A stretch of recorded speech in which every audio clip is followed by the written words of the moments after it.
welcome to the Jukebox Podcast from WP Tavern. My name is Nathan Wrigley. Jukebox is a podcast which is dedicated to all things WordPress. The people, the events, the plugins, the blocks, the themes, and in this case, CSS. If you'd like to subscribe to the podcast, you can do that by searching for WP Tavern in your podcast player of choice, or by going to wptavern.com/feed/podcast. And you can also copy that URL into most podcast players. If you have a topic that you'd like us to feature on the podcast, I'm very keen to hear from you and hopefully get you or your idea featured on the show. Head over to wptavern.com/contact/jukebox and use the contact form there. So on the podcast today, we have Chris Coyier. Chris has been a user and educator in the WordPress and web development space for many years. He's an author, podcaster, developer, but is perhaps best known for his website, CSS-Tricks. CSS-Tricks has been a valuable source of information about CSS for over 15 years. Updated multiple times a week, the site has articles about every aspect of styling your website. It's gone through several iterations over those years, not just in the way it looks, but in the manner in which it's managed and maintained. A few weeks ago, Chris decided that it was time for CSS-Tricks to find a new home, and it's now owned and operated by DigitalOcean, a popular cloud computing service provider. This podcast is all about the journey that Chris has had running CSS-Tricks. We go right back to the start and talk about what his motivations were for starting and then continuing to run the site. Were there any low points where he lost his motivation to keep it going? How has the site changed over the years? And why did he finally decide to sell the site? And how he landed upon DigitalOcean as the new custodian? It's been a remarkable journey, and you'll hear that there were many twists and turns along the way. If you're interested in finding out more, you can find all the links in the show notes by heading over to wptavern.com/podcast, where you'll find all the other episodes. And so, without further delay, I bring you Chris Coyier. I am joined on the podcast today by Chris Coyier. Hello, Chris. Hello, Nathan. Pleasure to be here. Thanks for having me. Yeah, thank you for joining us on the Tavern Jukebox podcast today. We're here to talk about a project which has been going on, it really feels like as long as I've been into the internet, and that is CSS-Tricks. I am pretty certain that if you are in any way connected with web design, development, WordPress, whatever, you will have come across CSS-Tricks. And the podcast has come about because of a choice that you made, I was going to say last week, but I bet it goes back way further than that, to sell CSS-Tricks. And Chris, can we get into that a little bit later? First of all, can I just ask you some generic questions? I hate to be boring, but it would be good for anybody that hasn't heard of you, small though that audience would be. Tell us about you. What's your background with WordPress and technology? Just give us your backstory, basically. Oh, sure. To kind of focus it, I suppose, on CSS-Tricks a bit. It was started in 2007, so it is kind of old. I think there is something of a generation of front-end specific developers that where I was coming up in this industry at the same time that they were. And, I've been a very consistent blogger, I guess, throughout that time. I probably write a blog post a day for those 15 years practically, most of them landing on CSS-Tricks.com. It's a WordPress website. It's always been a WordPress website. I've tried to run it as a pretty stock WordPress site, just go with the flow of what WordPress does. I only mention that because this is a WordPress specific website. So I feel like WordPress people might like to know some specifics about the WordPress nature of it, even as far as Gutenberg and the block editor and all that, trying to get on board as soon as possible and embrace that a bit. So it's kind of a middle-aged website in a way that when I started it, I didn't feel like I am riding the early wave of blogging or anything like that. Not at all. I feel like at the time, I might have felt late to it. Did you begin because you had a burning desire to blog, or was it a burning desire to blog about CSS? What was the purpose? I think it was both of those things. Well, just because there was some desire that writing and publishing somewhere deep in me was a good idea, or that I got a kick out of it in some way. The idea that the words that I write can be published so quickly and so easily, and that anybody in the world can read it and react to it, and I can just be part of this global community. I think that's cool. I still think that's very cool. How did you land on CSS as the thing? Were you in employment at the time where that was a concept that you were learning or really getting into? Was it a hobby? I mean, the short answer is that I was into the web, but I wasn't getting exposure to it at school as much as I wanted to. We didn't really learn HTML and CSS web stuff at school. And I was like, why not? This is weird. This is clearly happening, but it was just too early for a state university to have latched on early enough to it. So I was kind of learning on the side and getting a kick out of, wow, I can actually make websites. Then I graduate college and that hobby persists. What I really want is, at this point, I'm like, I wish this was my job, because clearly it's some people's jobs. Why can't it be my job? And I'm looking for jobs. I can't get one. I try and just couldn't be hired as a web. I think I was, probably focused on being a web designer mostly, because my degree from university ended up being in art and graphic design and focusing on ceramics, really. And I knew I couldn't hack it as a ceramic artist, but I was interested in the aesthetics mostly, and the communication aspects of the web. So I'm trying to get a job as a web designer, and I'm like, I know I'm not very good, but I still want to work in it.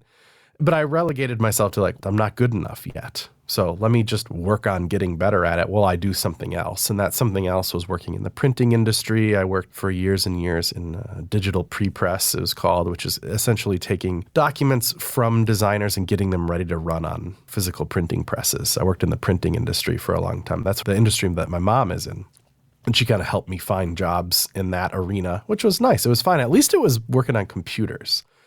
And my whole life, just learning computer stuff was always of interest to me. It's not like I was masterful at it, but I feel like I took to the job of digital prepress, which was manipulating these documents and, being clever with design stuff and solving the issues that designers had and getting their documents to press. You'd be surprised at the kind of the garbage shape that design documents come in. They're almost never really quite ready to be printed. They're full of mistakes and bad assumptions and things. Anyway, even while I'm doing that, and I end up working some really weird shifts, like some graveyard shift, 6 p.m. to 6 a.m. stuff, because these printing shops run 24 hours a day to get the jobs done, and they need somebody in pre-press on staff all night long.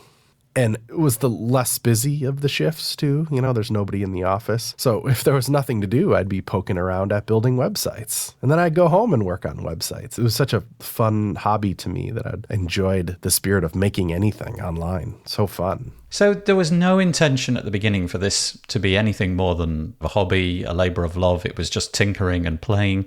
Well, there was a bit. There was actually, because I'll always remember this blog that was about earning income, or at least side income, from blogging specifically. It was Darren Rose's ProBlogger.com or .net or something. And he had a couple of blogs that he made money on the side, and then he would blog about that blog. It was very meta. I think he had some camera review website or something. He was a photographer, and he would write about reviews of cameras and equipment and stuff and put affiliate links on it. And it was probably before the days of sponsored content so much, but it was the days of where display ads were good money. He clearly made good money off just blogging, of just the idea of I can create content and I can monetize it.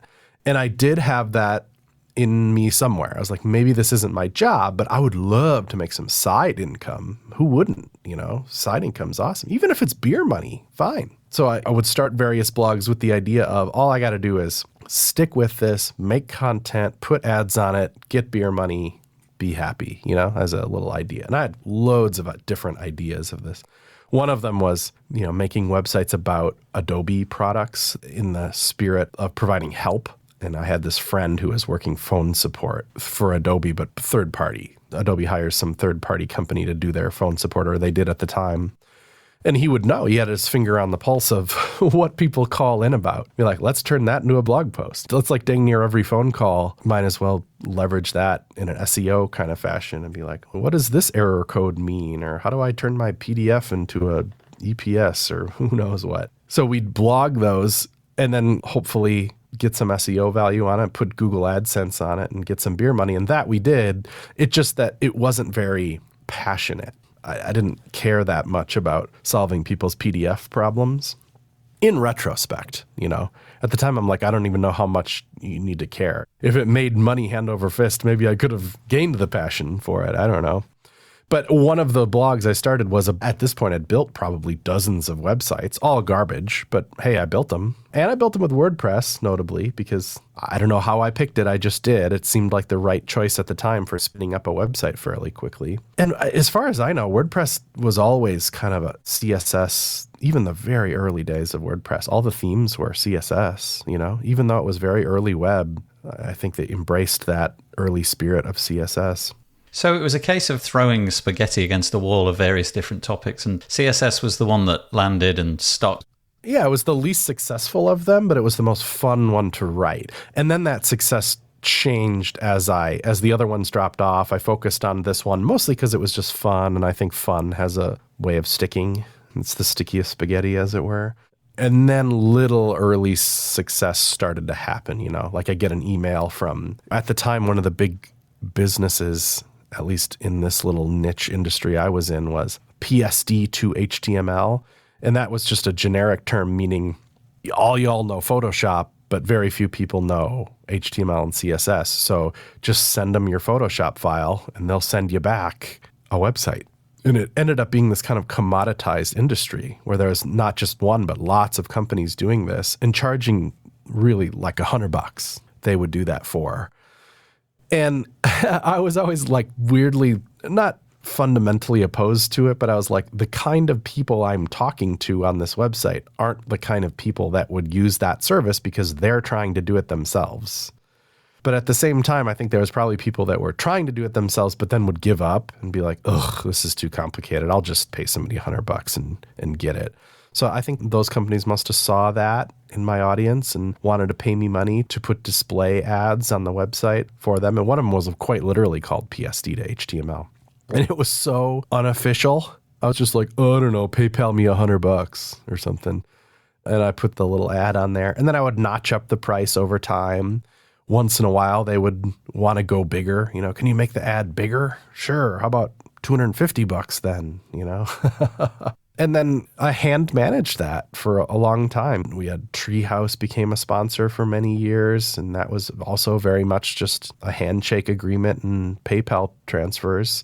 And I would handcraft the ads that I would put on the site. But eventually that fell away to more like traditional self-service, send us the asset. And I became a partner with this company called Buy Sell Ads, who was our advertising partner all the way until I sold the website. They're a great company that handles the sales and placement of ads on websites.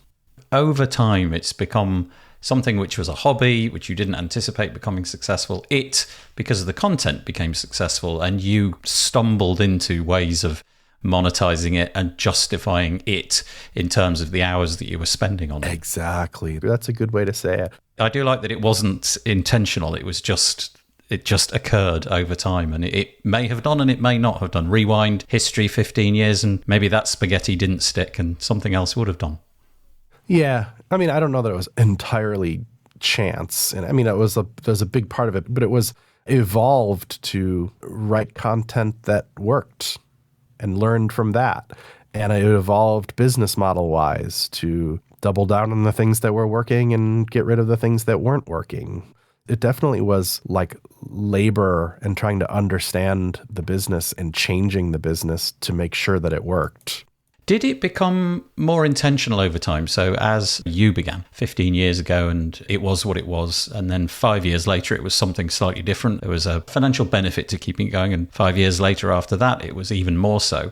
Did you modify it to become a business? Did you take on staff and guest writers so that your audience was satisfied?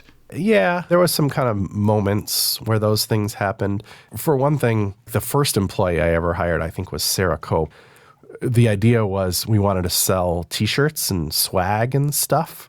So maybe I would just print a bunch of stuff, and then when somebody ordered it, we'd ship it out. We'd have a kind of a permanent swag business. But there wasn't really companies around at the time that would just manage that all for you, like there probably is now. So Sarah just did it. I had all this stuff printed. It went to her house. She lived in Ohio. She had a whole room of her house that got kind of taken over by swag. And she would just every day or every other day or whatever, run to the post office and mail out the orders that came in and all that. So that kind of cracked the nut on having an employee. And then she would help with more site stuff over time and then got too busy for it, or swag started to diminish in sales and stuff. Things change over time. I forget what was the end of it, but eventually she stopped working for CSS-Tricks and then other people would come on. I had Jeff Graham was with me for so many years, all the way up till the end at CSS-Tricks. And now he's even going to go over to DigitalOcean and help continue working on the site there. Came on as like an editor and a writer, but then, fell into more editing and more like site management and dealing with sponsors and just dealing with authors and just doing a ton of stuff on the site. That was kind of a moment when Jeff helped take over on some of that stuff.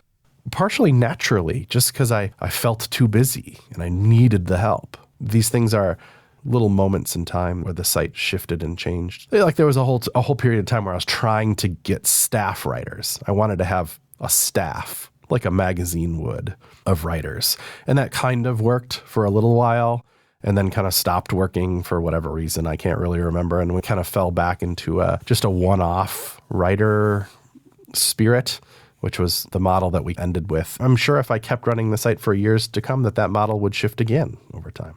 I'm not sure. That model was pretty nice. Write in with your pitch. We work with you on your pitch. We publish the article. We pay for it. That's what CSS-Tricks is today. And I think is the plan of how DigitalOcean is going to run it as well, because it vibes pretty well with their content model. We'll come to that in a minute. I'm just going to stay on the personal side of things, if that's all right. We'll split the next few minutes up into upsides and downsides. So you've got this project, CSS-Tricks, it's taken off, you got money coming in, and there's bound to be upsides and bound to be downsides. So let's just explore those. Let's get the downsides out of the way, shall we? What are some of the things that, looking back over the last 15 years, you recall as moments of headaches, heartaches, things that you wish you'd done differently, or things that you wish perhaps you'd never done at all? That's tricky. There's really not that many. I didn't take as many risks running this site as other people and specifically entrepreneurs have. I'm really betting the farm on this, and if something goes wrong, I could be risking my house and home on it. I pretty much always have had other jobs as I did this. So my worry level was always lowish on what happens at CSS-Tricks. I always had in the back of my mind, like, man, if this thing gets burned to the ground, oh well, there's always something else I can do. But there'd be little moments. At one time, we published a sponsored post from some company that we really shouldn't have. It was like a company that sold SSL certificates, but that was actually kind of slimy about doing it. And that kind of like embarrassing moment where you get called out on it and you're like, ugh. Or we published an article that didn't take accessibility in mind nearly as well as it should have. Not just ignored it, but straight up bad accessibility practices in it, and getting called out for that and having that be embarrassing. Not great. Having people disagree with other advertisers or something. Those are moments that don't feel good, but really aren't that bad. No. Did you ever find it to be, I don't know, maybe the words treadmill are suitable here. Was it ever moments where you thought, oh, really? I've got to write an article for CSS-Tricks because I haven't done one for a week or so. Did you ever feel it to be a grind or a noose around your neck? Sometimes the sponsorship related stuff felt like that. Honestly, it kind of did at the end. There was moments where you'd wake up and be like, oh my gosh, I totally forgot about this. It's got to go out today. I got to wrangle the content for it. I got to basically look up what this company does because it made it this far, so it's probably not abhorrent. It was agreed upon earlier, but I haven't really researched what they do entirely yet. And it has to be my words, so it's going to be a really quick turnaround. And like, there's some stress to that I didn't really like. You know what's never stressful for me was writing about web stuff. If it's just write a blog post about some link that I've saved that I saved on purpose because I'm into it and want to share it, I always like that. I still like that. That's not stressful to me. What's stressful is the stuff that you're like, the only reason I run ads is to keep the site going because there's people that need to be paid. This is a business that I've chosen to run. The agreement has already been made. Part of that agreement is that this content is going to run at this date, at this time. And I do other things as well. You know, I have a podcast of my own, and I have a much, much bigger project in Codepen that I'm a boss of, I'm a co-founder of, and I have responsibility for that needs the attention. So if I'm off writing a blog post, that's attention of mine that's not being spent on Codepen, and that's something I wanted to change. Maybe a feeling of being spread too thin, but nothing too bad. Nothing too bad. That's exactly right. I still, I'm still waiting for that relief in a way. As you and I are talking, we're less than a month off of the sale. There's still like so much work to do that I haven't felt any particular, the treadmill hasn't stopped yet. Maybe we should have organized this podcast 6 months from now, and then maybe you'd have felt the full weight of the relief. I'm enjoying the fact, though, that I get to be on a podcast like this and talk about it, though. So I appreciate that, because it's nice to know that it's at least a little bit of news in this industry. In my book, it's a big piece of news. Let's do the positives. Let's do the upsides. So you've got a very successful website. You've affected a lot of people. You've helped a lot of people. You've probably met a lot of people. But there may be some unexpected consequences as well. So again, the same sort of question, but in reverse. If you look back over the last 15 years, what are the things that you're really pleased about that came about because of CSS-Tricks?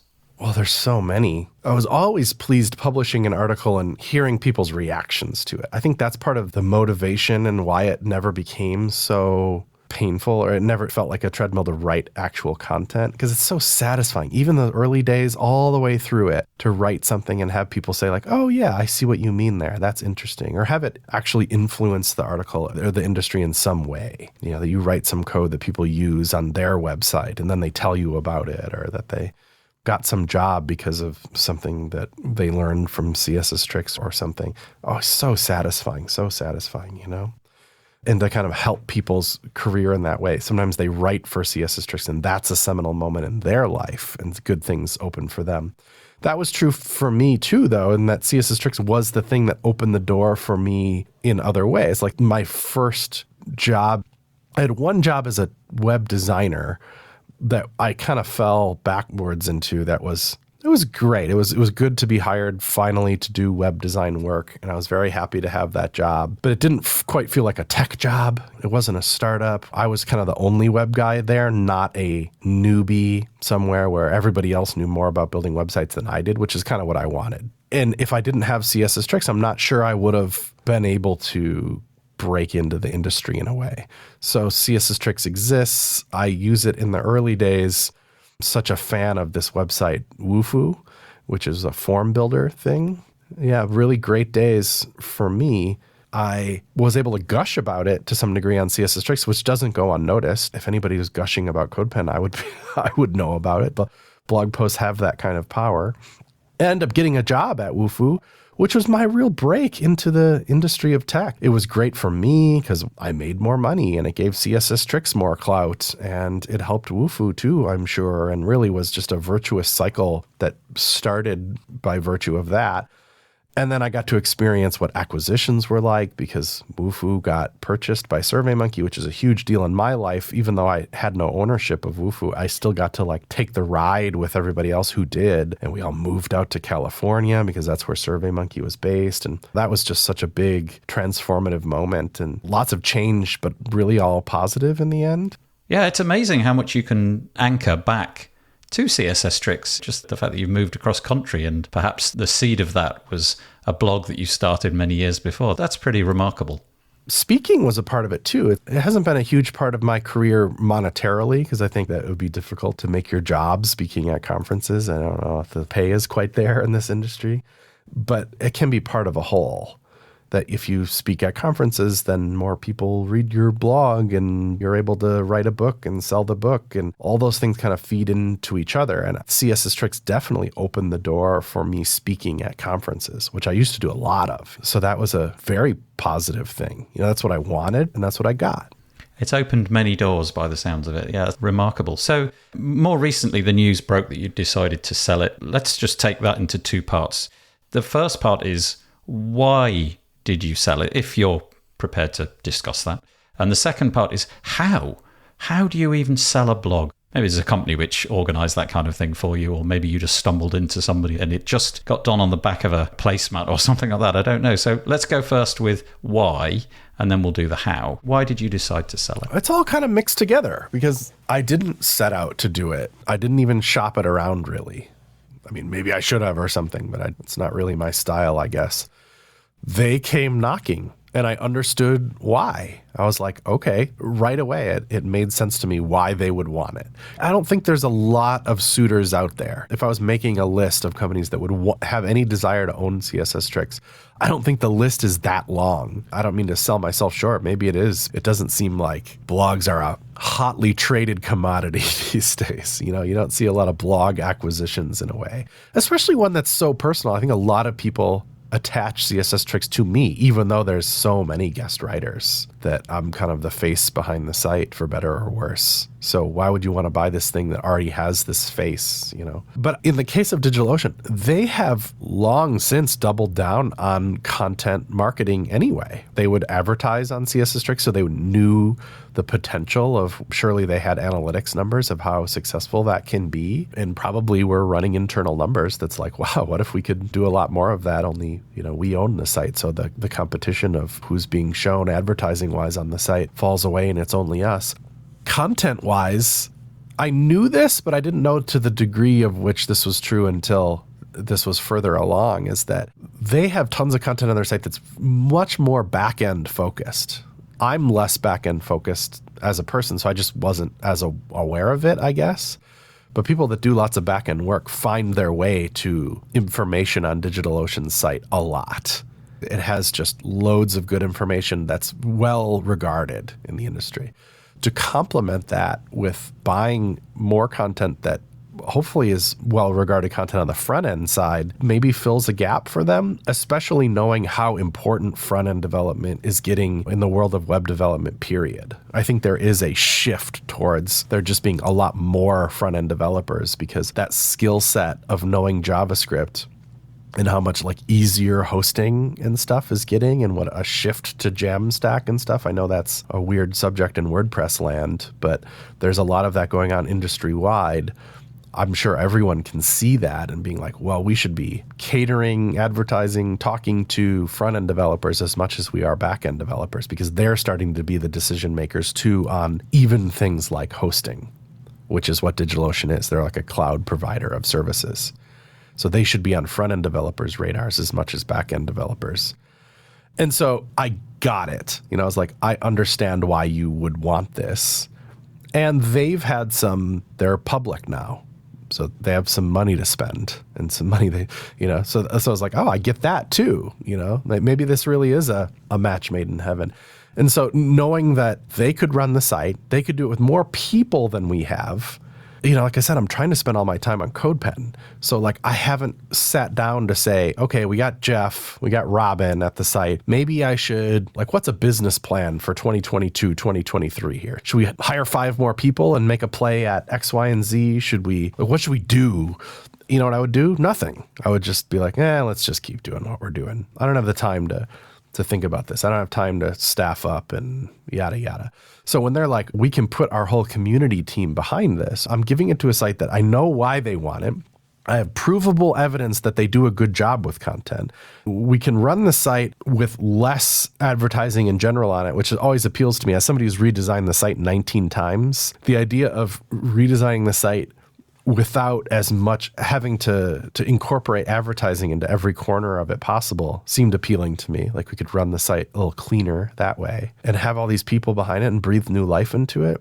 And then, of course, there's the money, which I cannot talk about and don't want to talk about, but obviously that's a part of decision making, right? And having that be like, yeah, okay, that seems fair to me, right on. I'll get some of my time back. The site goes to a good place that's going to take care of it. It's not even being redirected or anything. It just stays right where it is. So if you're an author who's written for CSS-Tricks, it's irrelevant to you. Your byline stays right there. URL stays right there. If anything, your website is just being taken care of, or your article is just being taken care of by more people with even higher incentive than I had to take care of it and presented in a cleaner way. It just seems like a big old win-win. And when I got to thinking about it and talking with my family about it, I'm like, it's time for this change. Yeah. In the WordPress space, there's been lots of acquisitions recently. And yeah, what's up with that? the thing which always is released in the press release, which comes out the same day as everything is finally tied up and made public, always makes the point that nothing is going to change. It's going to stay exactly the same. Did you have any sort of red lines, any things that you said, please may we keep this bit as it is right now? Or are you just handing it over and saying, okay, it's yours, you do what you wish? They told me early on that they were going to leave the site where it is. So that was part of my decision making. Now, I can't enforce that. There's nothing in any legal agreement that says that they can never change anything. I mean, it's their site now. They can do whatever they want for it, but it's held true already, They're just running it as it is there. And I think that's a smart decision for now, I think, because it's a complicated enough site. You might as well get to know it pretty intimately before you start making changes anyway. But I've seen it held true before, though. I mean, when I went through that Wufoo SurveyMonkey transition, and you can go to wufoo.com right now, and they left it alone. If anything, they just made it a little better over time. It hasn't seen like intensive new development or anything, but it's still a pretty darn nice website to make a web form on. So I lived through experiences where that stuff is no lie. Yeah. The only change that's visible to me is they've put a fairly minimal logo next to the logo, if you know what I mean. It says powered by DigitalOcean. I mean, I did that. Oh, you did that? Okay, yeah. But aside from that, it does seem to be exactly the same great content in exactly the same display. Just a complete aside from me, I have to commend your design. 19 ways that you've designed the site over many years. Every one of them breathtakingly good. So bravo for all of that. Yeah, thank you. Yeah, you're welcome. It's all tied up. The deal is done. You've mentioned a couple of times that you are going to concentrate on the project, which I think it's fair to say is the one which provides for your family more than any other Codepen. Have I got that right? Or are you looking to branch out and use up that time that was on CSS-Tricks with something new? Or are you totally doubling down on Codepen? If I had time that I really wanted to spend doing a side project thing, I'd rather just stare at the ceiling at this point. I could use a little break. But no, that time's going to go to Codepen. Codepen we are in the middle of big, I guess change is the right way to do it, but we have some big ideas for what Codepen could be. And we've had these ideas for a long time. Can I just stop you there, actually? And can you just tell us what Codepen is? I know what it is, but maybe there's a collection of people who will really benefit from using it. So yeah, I hope so. Yeah, tell us what it is. Yeah. And it started off as a thing for CSS-Tricks anyway. I mean, the stories are interwoven in a way. So Codepen is like a code editor in the browser. So pen is like the term we have for a thing that you create on Codepen. And it's a social network in that you sign up for it. You have an account. You have a profile on it. It's free to do so. And then there's Pro features. So it's a SaaS product, but freemium, like you can sign up for Pro and you get extra stuff. But the point of it is, I follow you, you follow me, you're making work, I'm making work, and we can like each other's work and talk about it and all that. And those work are those pens. And pens are HTML, CSS, and JavaScript. It's entirely focused on the front end side of the web. And people use it to like build little demos. They're like, look at this thing that I made. And sometimes it's art. Sometimes it's a reduced test case for a problem they're having. Sometimes it's a little example of something they're going to send to a client. Sometimes it's just an exploration of a cool idea they want to get out of their head. Sometimes they're learning some new technology that they've never played with before. So why not do it on Codepen because it's so quick and easy to get started? Sometimes people learning do it because it has this built-in ability. Basically, when you stop typing into one of the editors, the code editors on Codepen, there's a preview right next to it that instantly updates. So there's that mental connection between the code that you're writing and the output for it, which of course you can wire up locally as well. But on Codepen, it's just a website. So you click a button and you're in that environment immediately. You don't have to install anything. You can come back to it later and it's still waiting there for you. You don't have to save it to your file system and worry about losing it. You can search for it. I know I've just spit out a lot of words there, but the core of it is it's an easy to use code editor right in the browser that has social features attached to it. So you're going to be doubling down on work there, and presumably you've got a little bit of extra time to do that. What's on the roadmap? Yeah, I can't tell you everything in the whole roadmap, but some of it is fairly obvious, and the stuff we've talked about already is that we want you to be able to do more on Codepen, but without losing the simplicity that's already there. There's just the world of web development is ever changing, which is just like a very obvious thing to say, but there's always new libraries and new processors and new ways to approach building websites. And we kind of want to embrace that change and build and change and morph our online editor experience to be just more ready for ever change, ready for whatever comes along the industry and gets ready for it, and just make a much better online editor experience to the point where you're like, this is so good, I want to use it. That you use Codepen because the editor experience is just so good and integrates with everything that you need it to be integrated with and can build whatever you want to build with it. But still keeps that like simplicity, keeps that catching people early in their careers. That's the one thing Codepen does well, is we catch people early in their coding careers as they're just starting to learn. I want to keep them as they level up and learn more. Well, it's linked from almost everywhere, isn't it? If you're learning something off a third-party website, you more or less guarantee that there's a Codepen link on that somewhere, sort of demonstrating, okay, this bit of code will output this. Okay, go and check on Codepen. It's just used absolutely everywhere. It's a sublimely good product. For me, as I'm running Codepen, all I see is the things that it can't do, or the things that I wish that it could do. And so I want to fix those gaps and get even more people. And then the business model, there's some advertising on it like CSS-Tricks, because there's a lot of eyeballs on Codepen and it's money worth making if you can. But I'd prefer to run it without that if I could. I'm sure that's not good news to our, our advertising partners or whatever, but sorry about that. I'd rather just have the product be so good that that's the way. And it's already 75% there. But the idea being that if you're pro, you get all these extra things. You get the ability to make things private, and you get the ability to collaborate with people in real time, and you get the ability to upload assets that will be your host for your assets if we want. And there's all these things that you get for being pro. I want to make those even bigger and better and bolder and have there be much more reasons for you to go and stay pro on Codepen. I think there's just a lot of opportunity there. But this is a big thing. Like CSS-Tricks, I feel like I could run alone if I had to. You know what I mean? Because it's just a blog, right? I know WordPress pretty well. I can write. That's fine. Codepen, I cannot.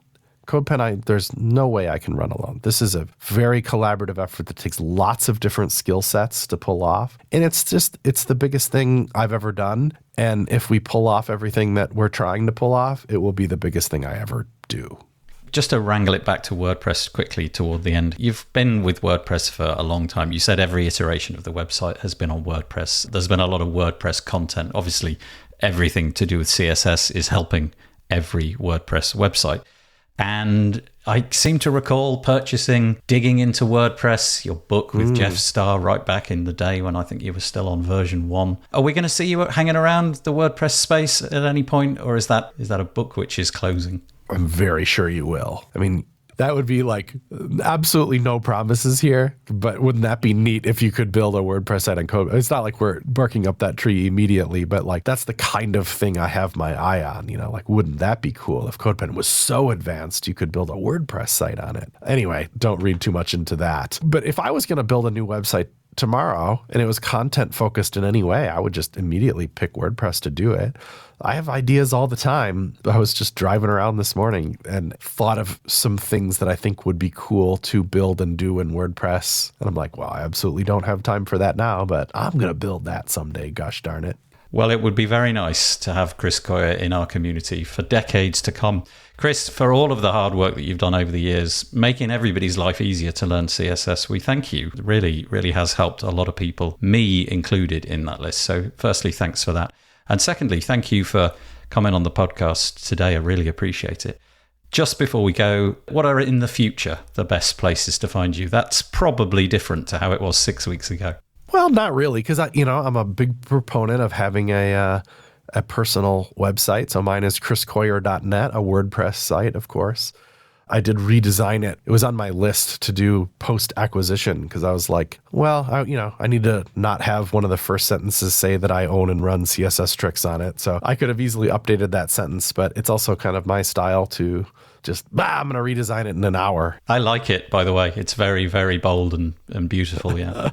That was about an hour's worth of work this morning because, the bones of a WordPress site, that's this simple anyway. It's just a very simple header, a very simple footer, and then just a couple of custom post types in there for the different types. There's very little to this, and I've done it so so many times that really, I'm not even exaggerating. It really was probably just a couple hours worth of work to knock out a little design like that and kind of update the text for what I wanted it to say. But all that said, it's really my home base, because rather than give you my Twitter or something, I'd rather give you my personal website, get the RSS feed. If you do want to follow me on Twitter, that's all linked up from my personal website. Again, chriscoyier.net. Chris Coyier, thank you so much for coming on the podcast today. I really appreciate it. My pleasure, Nathan. Thank you.